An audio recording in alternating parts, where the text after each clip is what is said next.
All right, so to continue, I do have, a level of success as defined by many in their eyes, by all means, but success to me is friends and family, by all means. Love and happiness, and money can't buy any of those things. So based on, where I've, you know, elevated myself to, people want to act like I haven't been oppressed. But you understand, this shit was not easy for me to overcome the obstacles that are constantly, to this date, thrown in front of me. By all means. People are going to see me like eat when I go outside, and knowing that I'm really a professional dude. Like, I've lived the gangster life and shit, but that's not who I am. But if you see me out in public or walking around, I can guarantee you're gonna stereotype me as some specific type of person and shit. But you're probably far from who I am actually.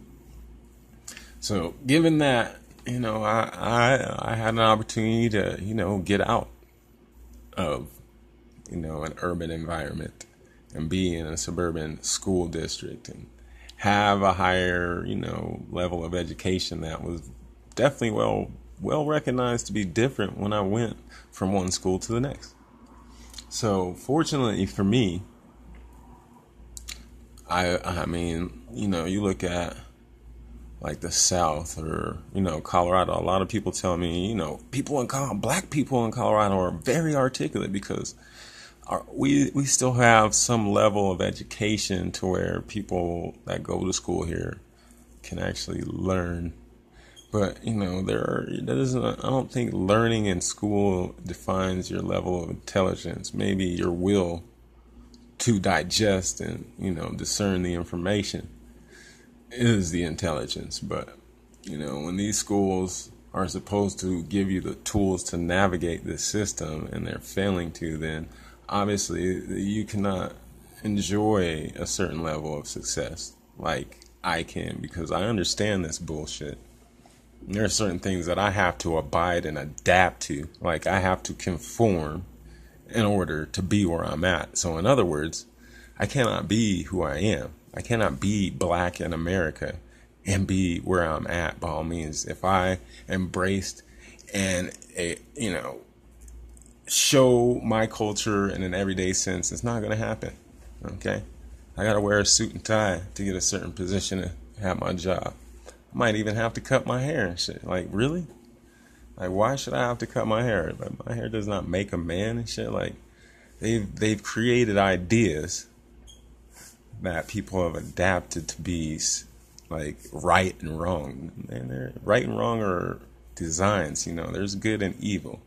It sounds pretty evil to deny someone a position because of the way they dress. Now, I understand you coming in there, sloppy as hell. If you show no level of care, that's one thing, but you could have on a t-shirt or a button up, or, if I wear a button up without tucking it in, like, come on, really?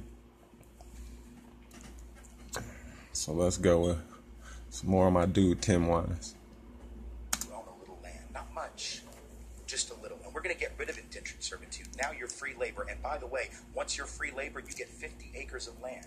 Just because you're free labor, see. So we're going to cut you in on this deal. We're going to let you enter into contracts. We're going to let you testify in court. And here's the best of all. We're going to put you on the slave trade to keep those people in line, right? The idea was you're still going to get your clock clean.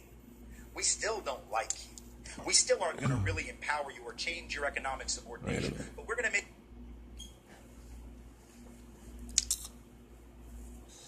I guess that might be interesting to read, but let me get some more of this. So we're going to cut you in on this deal. We're going to let you enter into contracts. We're going to cut you in on the deal. Here's the best of all.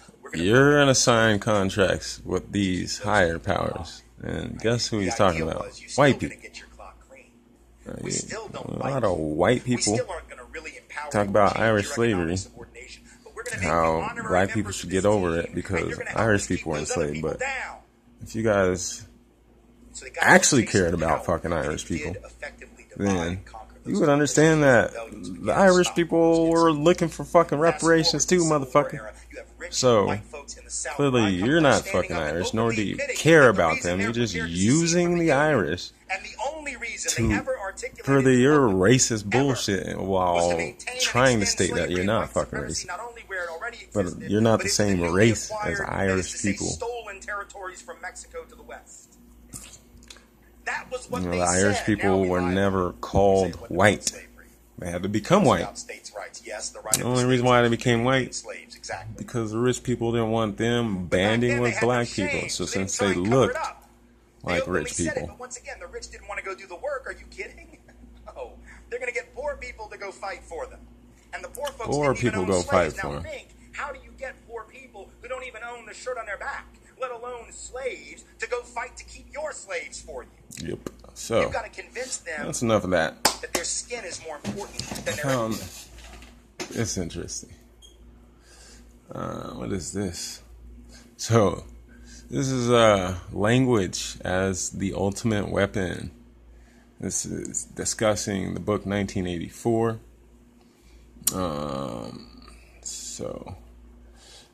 What it discusses is language. So let's talk about language and race and understanding the system of whiteness in America. Now, if you travel to other countries, you might hear people saying white, black. This is only because you're an American and they understand how you Americans communicate, so they're communicating in your language. If you're living in that culture, then you might begin to understand they might actually be calling each other different nations. So if you came from the Congos, they're going to be calling you Congolese, not black. So language in America is designed in terms of color. So this is kind of breaking down language, and language becomes a mind control tool. So when you set language barriers in terms of like whiteness, then you've essentially controlled people to look at whiteness as a certain thing. So when you get taught, in the history and all this thing, that all these people were white, that brought all this modern society, and they advanced the world, and all these black, brown people were just savages. So you gotta understand, this is a mind control technique. These things plant thought in your subconscious, dude. So if you don't actively think or use your brain, you let television tell you, what to believe through their ultra political new language, which Orwell called things like newspeak. So you look at newspeak language, if you've read the book, something like fake news sounds about right. So by design, newspeak narrows the range of thought and shortens people's memories. So we know how short people's attention spans are. By all means, they forgot about what happened yesterday. You look at Donald Trump as an example, and any fucking lying as president, people instantly gonna be like, but Obama, nigga, I don't fucking care about Obama. He's a fucking liar to me too. Clinton's a liar. Bush is a liar. John F. fucking Kennedy's a fucking liar. Fuck them all.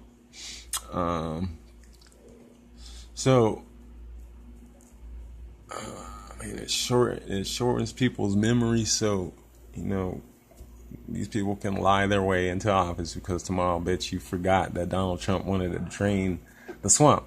But he was playing lip service to you motherfuckers because he knew that you would forget about it the next day. You already forgot Mexico's supposed to be paying for this wall and shit.